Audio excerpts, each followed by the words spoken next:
Hello, everyone. This is Pedro from Play It Yourself, and today we are here with Chris from Brotherwise Games. So, Chris, can you please introduce yourself? Hi, folks. I'm Chris O'Neill. I am one of the brothers from Brotherwise Games, and very happy to be here. Thank you. All right. So, the goal for today is to talk a bit about your games. We can already see some of them in the back. I've played most of them, and actually, Overboss was my favorite game of whole last year. It's a really terrific game. Yeah. Maybe we can even start with that. So, how well received was Overboss? Overboss has done great. When it was first brought to us, it was to the designers. It was Aaron Mesburn and Kevin Russ, two guys who are also associated with some other games you may have heard of, like Calico, and really, I think, masters of the tile laying genre. But the game, when it was brought to us, was called Solarium, and it was about placing plants in a greenhouse. Very similar, right now you sort of place your tiles and you score them in Overboss as territories. But originally it was a plants in a greenhouse, and we loved it. We thought it was a terrific theme, and we had wonderful art planned for it, and we were really excited. And then pretty much right around that same time, a whole bunch of plant games came out. There was Succulent, and there was these others that came out. And we thought, oh boy, we can't release another plant game when there's already 3 or 4 coming out within a 6-month period. And so we sort of scrambled and thought, well, what if we redid this in the Boss Monster world, where instead of building your dungeon like you do in Boss Monster, you're planning the overworld, kind of like the overworld from classic video games. And it really came together well. And I think one of the neat things that happens sometimes is we went back to the designers and we said, hey, we're going to be retheming this, and what would you think about doing these as different types of territories in an overworld, like a video game overworld? And Aaron and Kevin both went, yeah, we can run with that. And they actually took the initial 5 tile types and they broadened that out to 11, so that you can really mix the game up and never play the same game twice with Overboss. And they really ran with it and really leaned into that retheming, so that I feel like ultimately the play experience keeps the charm and the simplicity of the original design that they put together, but gives you the option to sort of step it up if you're a gamer looking for more variety or more challenge. And it got on a lot of best of the year lists, including yours, and has been, I think, one of our best received games, probably from sort of influencers and like Dice Tower. It was on their best of list for the year. So we're really excited with how it's done, and actually planning right now we just got started on a 2-player variant of it with the tentative working title of Overboss Duel, which will hopefully release later this year or early 2023, which focuses a little bit more on the 2-player experience, so a little bit more cross-table play where you're able to manipulate the other guy's board, but also take all of those tile types and roll it in and play it with the base game as well. So it's expanding on the base game and doing some really neat stuff. I think I'm super excited about it, and we're already into art production on that, and moving right along. Yeah, very nice. How many terrain types are we looking at into the Duel version? Kind of. But so Overboss Duel would be closer to the original idea that Kevin and Aaron brought us. So there'd just be the dungeon entrances and the 5 terrain types. And the idea is to make it a lower price point. So a little bit, this is a lot of game. And when you hold Overboss, it weighs almost 4 pounds, whatever. I don't know what that is in kilos, but it's it's quite a bit of game, and the price point is reflects that. So we wanted to make a lower price point version, which would give us an entry point for players who weren't as familiar with it and maybe a little bit deterred by the size of the base game. Sure. Very cool. Are we looking at big rule changes? Because the original Overboss already works quite well with 2 players. No, it's essentially the exact same game, the exact same rules. The only difference is in the abilities of the tile types. So you know how in Overboss, some of the tiles get scored a little bit differently. For your viewers who aren't familiar with it, it's a little bit scored a little bit like Sushi Go, right? So each of the tile types is scored in a different way, and you're drafting those and putting them on the board and trying to maximize your points, working with sort of a limited selection of tiles that you have to maximize. So with Overboss Duel, you've got that same thing. Each tile is scored a different way, but like some of the tiles in Overboss, they also do things when you place them. So in Overboss Duel, there's a new tile type, to give you an example, that we're calling Icy Peaks. And when you place the Icy Peak, it scores if it's next to a mountainous range border on your board, but it also lets you move any one tile on either player's board as much as you want in any direction, up or down. So it lets you mess with your opponent's board in ways that were harder to do in the original Overboss game, and create a really different play experience. So you're trying to both maximize your points on your board while at the same time messing with your opponent's board more. It's really fun. It's a very different play experience, but I really like it. All right. Very much looking forward to that. So does it add interaction or kind of replace the command cards? Because the command cards already gave you like a special puzzle. It does. There's no command cards in Overboss Duel. And so the idea is that some of the things that the command cards could do are included in the tile types. But more importantly, there's a new token type that's been introduced called heroes. So when heroes come onto the board, they spawn in a town, and then you have to try to slay them with your monsters, and you get points for them. So it mixes things up in other ways as well. I don't want to give away too much because we'll be releasing more soon. But for your Overboss fans, there's already a lot of replayability in Overboss, as you know, because of all the different tile types. But this introduces a slightly different variant where you're worried a little bit more about where things are in terms of being able to get rid of heroes, having heroes mess up your dungeon, things like that. Cool. Very, very interesting. And you said probably this end of the year or next year, right? Exactly. With the release date. Will it be a Kickstarter campaign or direct to release? No, this will be direct to retail. Okay. Pretty cool. Pretty cool. Yeah. And right, since we spoke now of Kickstarter, I also see there Call to Adventure. How is the Call to Adventure Epic Origins going? We did great. We had, if you combine sort of the Kickstarter and backer kit sales after the Kickstarter, that's probably been our biggest crowdfunding campaign so far. It is, I think it's going to be one of our most popular Call to Adventure expansions. So for your viewers who don't know Call to Adventure, it's a hero crafting game where you build a hero starting with their origin, their motivation, and their destiny, and you draft experiences for them or challenges that they have to face. And at the end of the game, every person has a hero and whose story they can sort of tell about that. It was inspired by both fantasy literature and our love of character creation in role-playing games. We were always making D&D characters, even though we never actually played D&D. And so we just loved making characters. It was so much fun.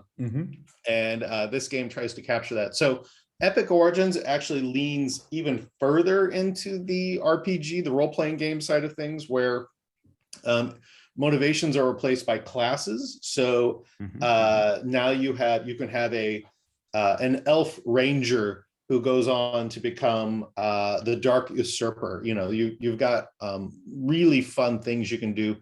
And now it's a little bit finer tuned to play as a party. So it's really optimized for cooperative play against an adversary. And so all the feat cards are now sort of more meant to be played on each other. It's just a really fun experience. I think it'll be the best call to adventure we've got. And the nice thing is it's totally, you can shuffle it into the base game and play everything together. So it combines really well, really well. Very nice. I saw also that you have some like fresh ideas in that, because there's kind of a campaign, right, where you open new envelopes. Yeah. It's so you sort of, the neat thing is there's multiple adversaries that you can play. And as you play each adversary, the adversaries come with a set of modifying rules where they modify the constraints of the game. So if you're playing the Dark Lord, they will sort of gain power every time somebody does something that is a little bit more evil and gives them corruption. And then you defeat that adversary and you go to another adversary who has a different set of modifying rules. And so the campaign is set over these 6 adversaries and you have to beat all of them to finish the campaign. And I think really kind of fun as a way to think about, you know, what we hear is folks taking characters from Call to Adventure and making them into D&D characters where they play them out in their RPG campaign. So it's a really fun game. And you know, one of the things we try to do in our games is bring everyone to the table. That's our motto, games that bring everyone to the table. So we're always trying to design games which appeal to both gamers and non-gamers and try to get people in. So I think we've also done that with this one, where non-gamers as well, or what we call the gamer girlfriends, gamer boyfriends, you know, the partners of the people who game, but don't game themselves, would be willing to sit down at the table and give it a shot. That's what we're trying for with this one. I think you achieved it. It's very accessible because most people like that storytelling after you're done or as you go through. You're playing the game, but you're also creating a backstory for your character. And I think that's really very interesting. And one of your first sets was, or 2 of your first sets were inspired by existing books like The Name of the Wind and Stormlight Archive. Do you have any other books on the pipeline to introduce? So at the moment, no, but that we do have some far future plans for that. You know, after coming out with the Stormlight Archive expansion, we asked people what they wanted to see. And we got lots of suggestions for book series that people wanted us to take into Call to Adventure. But the #1 request was for another non-branded expansion. People wanted just more cards to play in their sort of generic fantasy worlds, their non-branded fantasy worlds. And so we knew we wanted to do that first, but we will return to some of our favorite fantasy series as time goes on, I think. I think this is one of those games which sales for it are still quite strong. It's actually our #1 selling game at the moment, across all the expansions at least.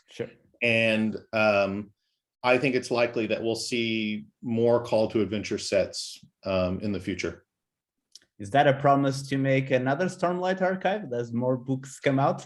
You know, we want to wait till he has a couple more books out before because right now, you know, I think we've got everything up to the last book included, the Winds of War, but he writes so quickly that won't be that long. He brings out books so fast that we're the ones struggling to keep up. Nice. All right. Speaking of the Stormlight Archive, you are also making a set of miniatures for it. We are. And my brother, who's our art director and is coordinating the sculpting of those minis, sent me some images the other day, which we'll be sharing soon with folks. And I was just blown away. They are so good. People are going to freak out about these. If you're a Stormlight fan, you're going to freak out when you see these. And one of the things that I want to make sure everybody understands about these is these are not just our interpretations of the characters from the books. We've been working hand in hand with Brandon Sanderson's art director, the guy whose job it is to define the visual looks of these characters on screen and in toys and in games. And so we're trying to make these what sort of the canon view of these characters. This is what these characters are supposed to look like in Brandon's head.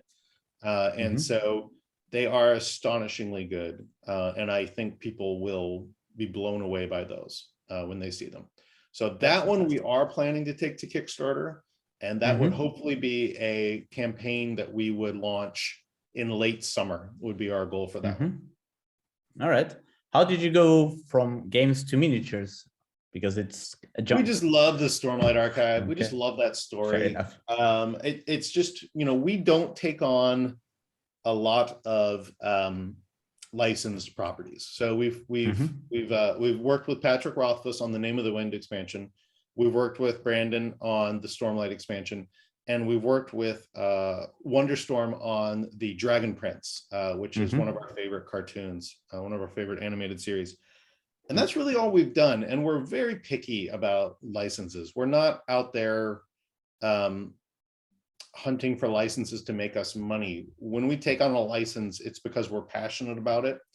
So at the moment, we don't really have any other plans for a licensed property. We'll know when the right one comes up, because it's something where we go, oh yeah, we've been dying to do that. But the Stormlight Archive, it's just such a compelling world. It's so, Brandon's storytelling ability is bar none. And it's a world which is ripe for playing in it. You want to, I don't know if you've read the books, but you want to. I'm a big fan, big fan. So it's a world you want to play in, right? You want to be in that world. You want to be, a Knight Radiant. You want to travel, you want to travel that continent and sort of see what's going on. And so any opportunity we get to play in that world, we're going to take advantage of. We just love Very it. Cool. I'm hard pressed to think of a better partner. All of our partners we've worked with have been absolutely wonderful. And I think the folks at Dragonsteel, which is Brandon's sort of company that manages Brandon's stuff, I think they've learned to trust us, and they've been incredibly generous with their time, because they want us to do a good job. They want to make sure that whatever we produce is up to Brandon's standards. And that means that, unfortunately, that takes a lot of their time as well. Yeah. So if you are a Stormlight fan, you're going to lose your mind when you see these miniatures. They are really, really next level. Wow, I'm very much looking forward. Can you tease a little bit the characters that you'll see? Oh, I mean, so there's going to be about 5 blister packs of these, so different sets. So we're hitting all of the main characters. I've so far have seen Zeth, Kaladin, Dalinar, Shallan. I'm blanking. We're not moving quite as quickly as I would like on the sculpts. So that sounds like not many, but we're taking so much time on each sculpt to get it perfect, is the main reason we're moving slowly. Nice. But we should be sharing some of these images soon and sort of teasing them. And I think they are likely to get people. I think this is likely to be the biggest thing for the Stormlight community outside of a book release. Nice. That we've seen in a while. People are really going to love them. Now there will be unpainted minis. Painting is really hard to do for retail minis. Excuse me, the ability to produce painted minis that are up to our quality is really hard, really hard and really expensive. So that's one of the things that I want people to be prepared for, is these will be unpainted, but if you are a painter or if you have a friend who can paint, you'll be able to get some simply gorgeous representations of these characters. Fantastic. In one of the posts that you made about these miniatures, you teased that there might come a game eventually to accompany them. Yeah, well, so we've been flirting with that idea for a little while. This idea of what would a truly epic game look like set in this world. Roshar is such a fascinating continent with all these different people, and it has kind of the politics of Game of Thrones with the magic of Wheel of Time and the characters of your favorite sort of fantasy opera. I mean, it's a wonderful world to play in. And so we've been hunting for and thinking about what's the biggest, best game we could build for this. And we don't have the answer for that yet. And we're not going to make that game unless we think we can do it justice. So there's nothing on the production calendar right now for that. But we're working with some well-known designers on ideas and trying to think about what would this game look like, and how would we do justice to this world. But we're not going to do it unless we really believe in the idea. That's an important thing for us, and it's a very important thing for Brandon. He doesn't want just any game out there. He wants this game to be the perfect game for Stormlight. And so far, I think the licenses from him have been very well utilized, not only with Stormlight, but with the Reckoners and Mistborn. Yeah, That's great to hear. Dragonsteel does a good job of picking partners, I think. Nice. They really do. Nice. They want to do. They know that they've got a precious property there that a lot of people really find beloved, and no one wants to be the game company that screws up the Brandon Sanderson game, right? Like I don't want Brotherwise to be the company that screwed up the Stormlight game. So we're not likely to make that game unless I really believe it's the perfect game. All right. So we'll wait patiently then. All right. Something will happen at some point here. Yeah, I hope so. Staying with IPs, we talked a bit about the Dragon Prince. Do you want to talk a bit about that, about the future? Yeah, so Dragon Prince is an animated series that premiered on Netflix about 5 years ago now. And Johnny and I instantly fell in love with it. We were big Avatar: The Last Airbender fans. Dragon Prince has some of the same writers as that show. And a lot of the charm and the magic and the emotion that we loved about Avatar is in Dragon Prince as well. And quickly it became something we watched with our kids, and we thought, this is just a fun world. We'd love to make a game in this world. And when the license came up, a friend of ours was actually managing the license for that game and said, are you guys interested? And we were instantly like, yes, we're interested. And not only that, we have a game ready to go that we could take in there and show these guys. So the game was essentially battle charged, that Johnny had put together when he first heard about the license being open. And we played it with them. They really enjoyed it.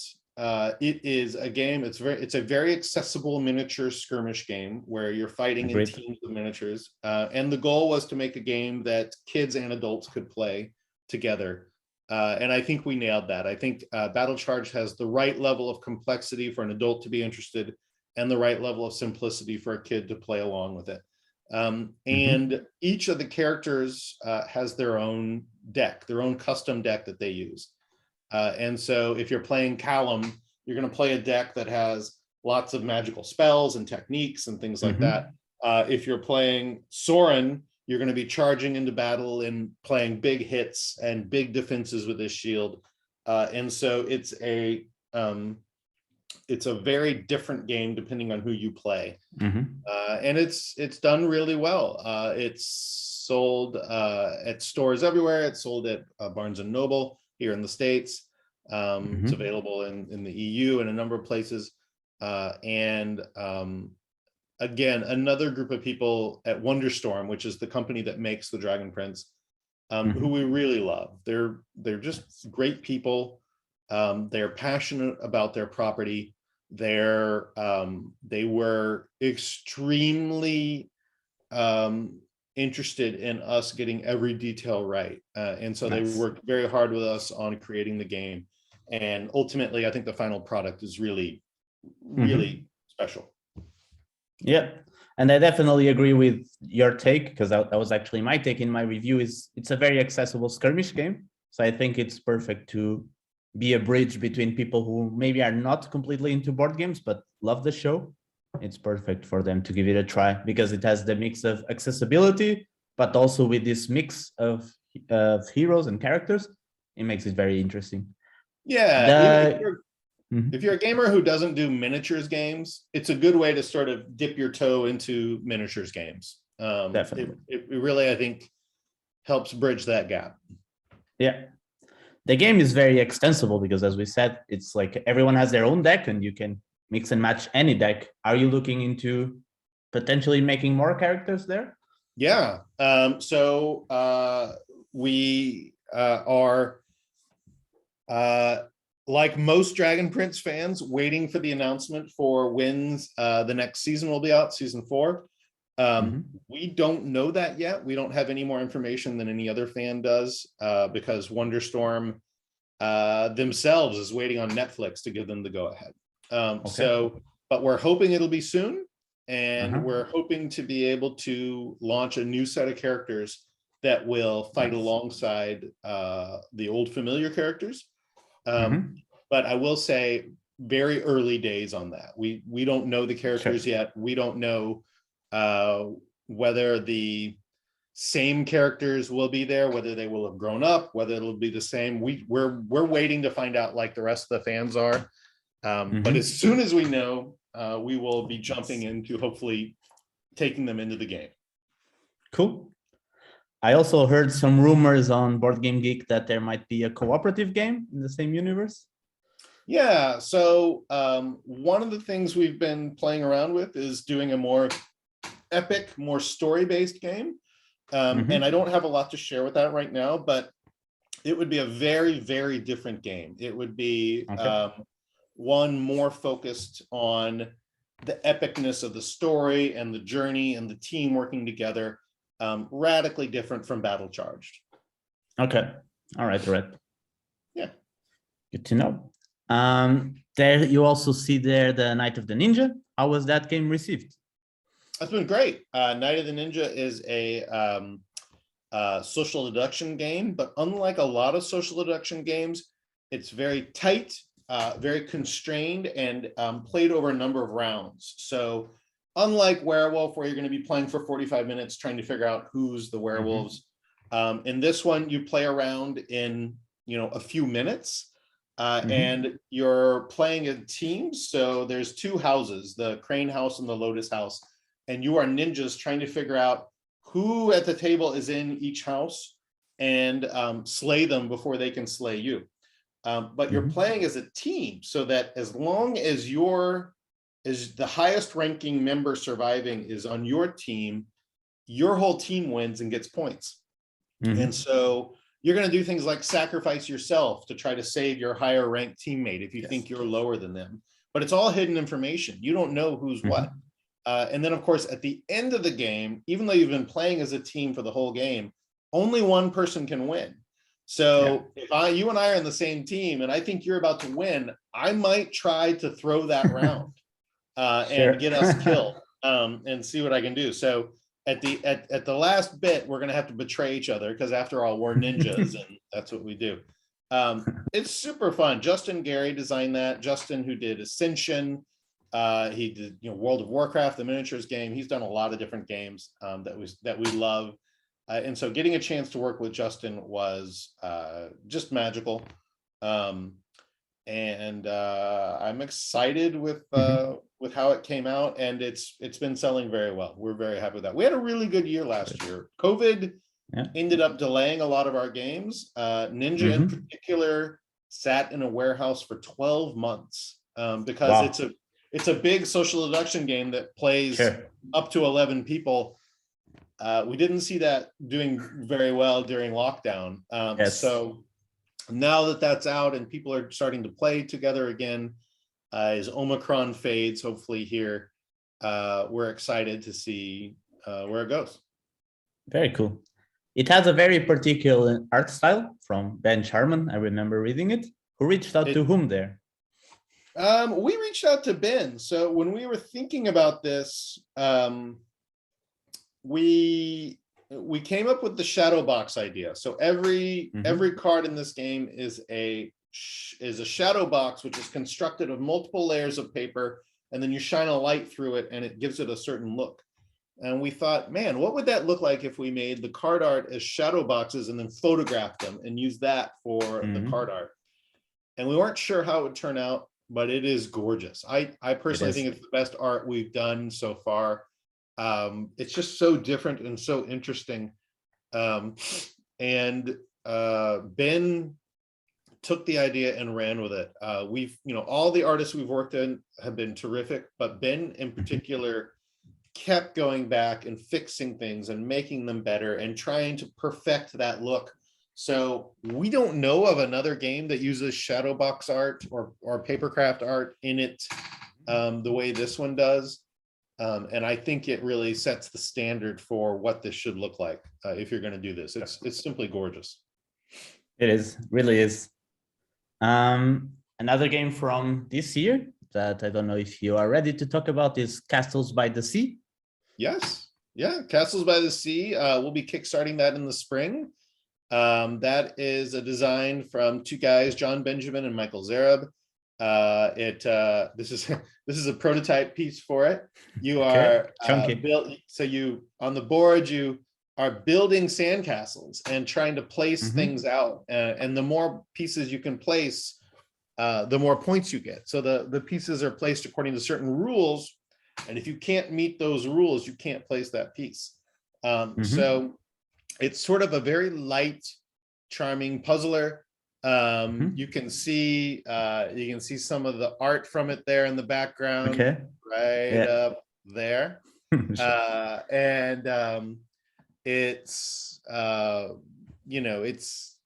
It's really neat, and it's just going to be another one that's absolutely gorgeous. So the art is done by an artist named Marby Kwong, who's quite good. She actually just got hired by Activision to do backgrounds for Blizzard and those guys. So it's beautiful art. And it's got a very Studio Ghibli-esque style. So if you like Studio Ghibli movies like My Neighbor Totoro or Howl's Moving Castle, it looks very similar to that. And it's got this kind of not quite anime, but this very soft, beautiful, innocent, and very wistful look to it that I'm really happy with.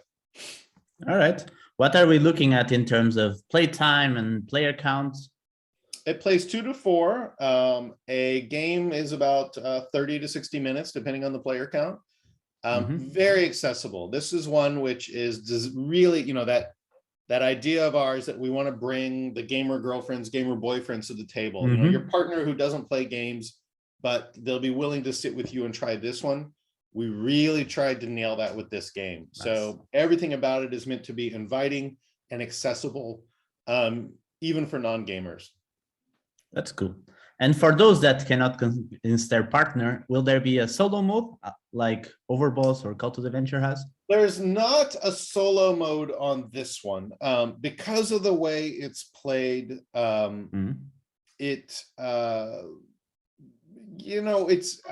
feel like sometimes people try to force solo modes onto games when they really shouldn't. And this one, there's some ways I could see doing a solo mode for it where you're trying to maximize your points. But at the moment, no. So we'll see what we come up with. But I'm not going to try to force a solo mode onto it if it doesn't really want one. Fair enough. And this will be a Kickstarter campaign? It will. Will it be before or after the Stormlight Archive miniatures? It'll be well before. Okay. Yeah. So we're hoping to do this one probably in April. Okay. So not too far along. All right. Not too far ahead. Sorry. Yeah. All right. Very interesting. And I also hear that you have Empire's End. What's that one? Yeah, Empire's End is a John Clare design who did Cubitos and so many other fun games. Mystic Vale. Did you do Mystic Vale? I might have that wrong. I can't remember. So it's John's take on an empire building game, which is to say it's very creative. You don't build an empire, you've got an empire and you're trying to save it. So your empire is crumbling around you as you attempt to save it. And it's a reverse bidding game. So every turn, disaster comes up. It'll be like barbarians.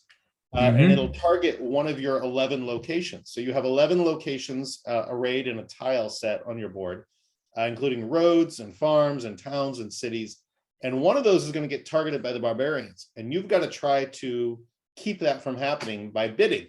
So you'll say, no, I'm gonna bid 1 axe to keep the barbarians away. And then they'll go to you and you'll say, no, I don't want those barbarians either. I'm going to bid an axe. It comes back to me. I say, all right, I'm going to bid another axe. And it goes back to you. So we're trying to, eventually we have to decide when we're willing to take that disaster. And we take the disaster, it destroys that location and we lose that location's abilities. But we gain all the resources that were bid and we gain a new ability from that card. So the gameplay evolves over the course of the game. You start with a certain set of abilities, but you end the game with a very different set of abilities. And as you're losing territories, you're losing points. So everyone starts the game with the same amount of points, but as the game goes on and you lose territories, you're losing points. I think this one, of all our games that we have, this one is what I call the most gamery game. It's the one that's going to most appeal to board game geek players. It's the one that's most going to appeal to hardcore gamers, because it is, there's a lot going on the table, but at the same time, the basic mechanic of keeping this game, this disaster away from my empire is a very simple one, and one which is very accessible. So I'm excited about it. The art's being done by Kwanchai Moria, who you've seen from Dinosaur Island, all kinds of great games. We love Kwanchai's art so much, and this one is really nailing it. It's really going to be beautiful. Great. How many players? That one plays 2 to 4 as well. Okay. So, and definitely no solo mode on that one because it is it's a bidding game. The bidding, yeah. It's very rare that you can pull it off. Yeah. All right. Any other project that I might have forgotten from scouring the internet? Well, let's see, anything up there on the board? We've covered everything on the board. We've got some ideas planned out for 2023. The biggest one to talk about would be, it's the 10th year anniversary of Boss Monster. So the ideas we're working on right now is a super Boss Monster set, which sort of modernizes Boss Monster, incorporates all the sets, and makes this sort of super Boss Monster game which you can play. And we'll be announcing more on that soon, but the 10th anniversary of its retail release would be next June. All right. So if you want to catch that release date, it should come kind of a Kickstarter campaign this year, or you just go straight whether up? We Kickstarted it or not, I don't know. We'll see. We use Kickstarter more than we used to. But we're still trying to be careful about how much we go back to it. So this year will be our biggest Kickstarter year. We're doing more this year than we've ever done. But what next year looks like, it's hard for me to say. All right. Very cool. Any parting words? Thanks for having me on. We'll have lots to share. People can follow us on Instagram and Facebook, where we show off new art, where we talk about new projects, and share people's reactions to games. And we're also always happy to hear from folks there in the comments. So let us know what you'd like to see from Brotherwise and what you think of our games. We're always excited to hear how players are doing with them. Perfect. Thanks a lot, Chris. And thanks everyone for watching. Have a nice day. Thanks for having me.